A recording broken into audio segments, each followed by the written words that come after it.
আমি কি করে জানার কারণ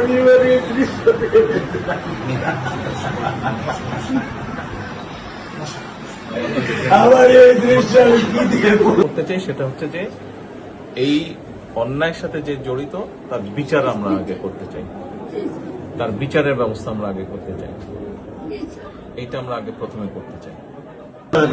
10 বছর বয়স থেকে স্যার অবহেলা পেতে পেতে পেতে পেতে স্যার আমি আর নিতে পারতেছি না স্যার।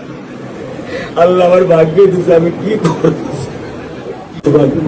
আমি এটা আমি সত্যিকার ভাবে স্যার আমি বলি, আমি এটা স্যার প্রত্যাশা করিনি যে আপনার মতো মানুষ আমার এই 10,000 টাকার একটা প্ল্যানে স্যার আপনি পা রাখবেন, কিন্তু এই বিশ্বাস ছিল যে আপনি আর 10 জন না।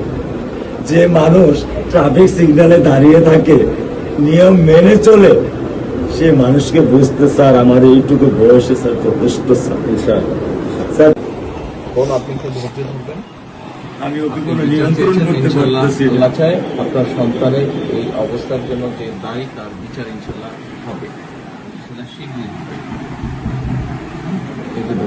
আর মালিক যে আল্লাহ তাআলা মালিক, ওনার কাছে সাহায্য চাই, ওনার কাছে সাহায্য চাও, আল্লাহ রহম করলেন সব কিছু দিতে পারে।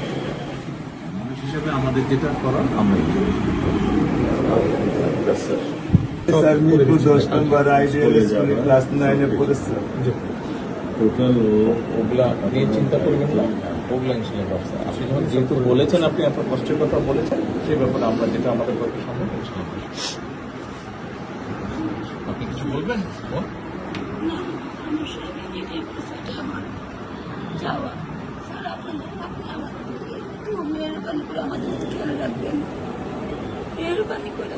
আমরা প্রথমে সবচেয়ে আগে যেটা এই মুহূর্তে আমরা করতে চাই সেটা হচ্ছে যে এই অন্যায়ের সাথে যে জড়িত তার বিচার আমরা আগে করতে চাই, তার বিচারের ব্যবস্থা আমরা আগে করতে চাই, এইটা আমরা আগে প্রথমে করতে চাই।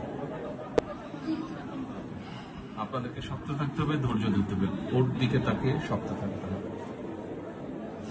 এক সন্তান আল্লাহ নিয়ে গেছে, আরেক সন্তান আপনার কাছে আছে, ওর কথা মনে করে আপনাদেরকে শক্ত থাকতে হবে, ওর দিকে তাকে। ঠিক আছে?